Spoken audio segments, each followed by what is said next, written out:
Hey, what's up? It's Jim, and today I'm going to talk about the best movies I saw in the summer of 2012. It wasn't the greatest summer movie season ever by any means, and certainly not for big blockbusters, but it was a summer nonetheless. I just wanted to talk about some of my favorite films that I saw in the summer of 2012. I'm kind of going chronologically in terms of release. The first film that really kicked off the summer and kicked off the big blockbuster movie season was The Avengers.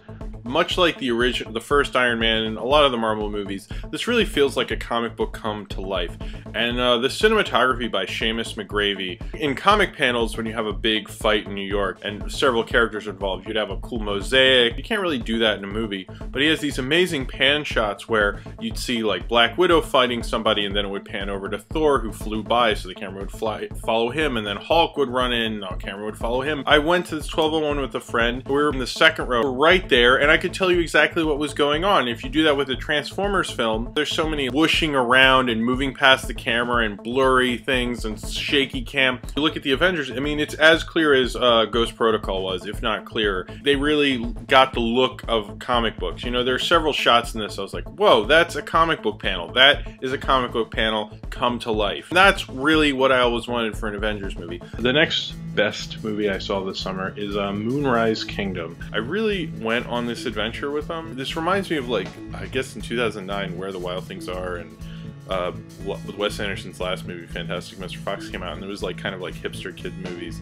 It's both kind of hip and young and funny and well plotted out. I mean, I can also tell while watching this that I think animation served Wes Anderson very well, because he seems a lot more plotted out in this film. He seems a lot more comfortable in his own style. He wants to be Wes Anderson again, you know, and he's Wes Anderson almost doing Wes Anderson, almost like he missed it in a way. Wes Anderson's style feels more at home with these kids and with their story, you know, almost like he needs a kind of fantasy world. Like Rushmore, it's like these two kids finding first love, and you're seeing like kind of how they understand love at the time. The next film that I saw this summer, and this one and the next one kind of came out on the same day basically, but I'm just gonna do this one first, even though I actually saw it later, but whatever. The next film is Beasts of the Southern Wild. This film kind of has a very lyrical quality to it. It's very well directed for a first feature by Ben Zatilin, I think that's how you say his name. It's very Terrence Malick-like. It reminds me a lot of Days of Heaven, especially the girl,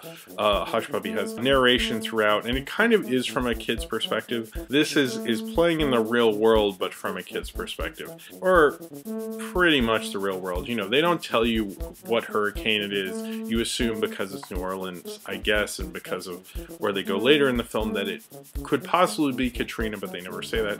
It's kind of like an imaginative, cool little world that like nobody goes to. It reminds me of Pogo and the Okefenokee Swamp.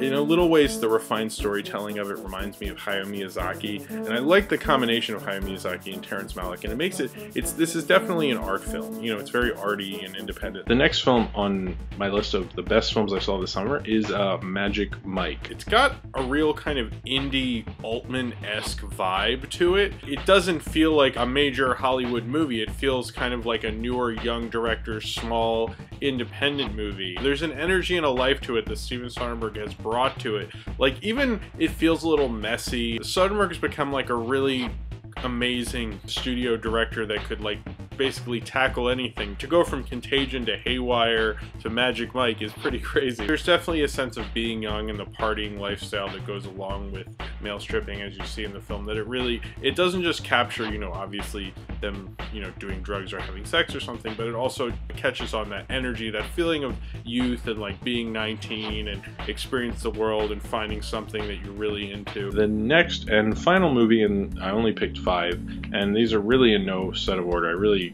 didn't even think about ranking them, to be honest, is Teddy Bear. I was really kind of taken aback by this film. It reminds me a lot of the film Marty with Ernest Borgnine, just because it's so sensitive and it follows this guy who, you know, is older, is living with his mom, can't really find the right girl for him. Kim Cold, who plays Dennis, he's massive. I mean, he could probably kill someone very easily, you know, and beat the shit out of any guy, and, you know, people don't have to take shit from him. But he's very sensitive and introspective.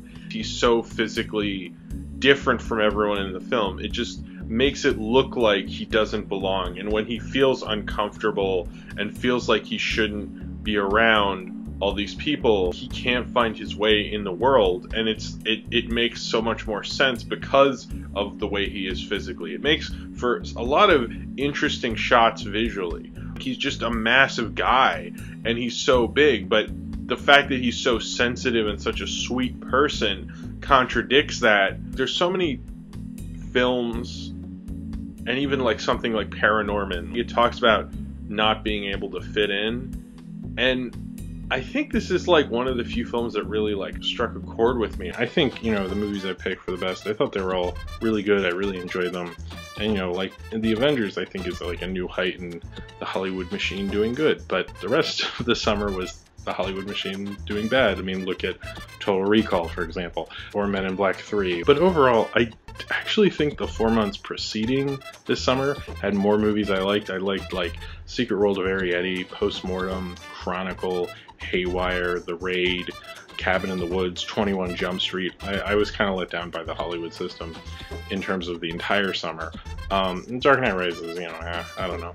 So if you have any favorite movies from the summer and you would like to talk about them, then comment below and tell me what your favorite movies of the summer were, or what you thought the best movies, or the worst movies, or the movies that were okay, or if you think I suck, or whatever. Comment below, and subscribe if you would like to.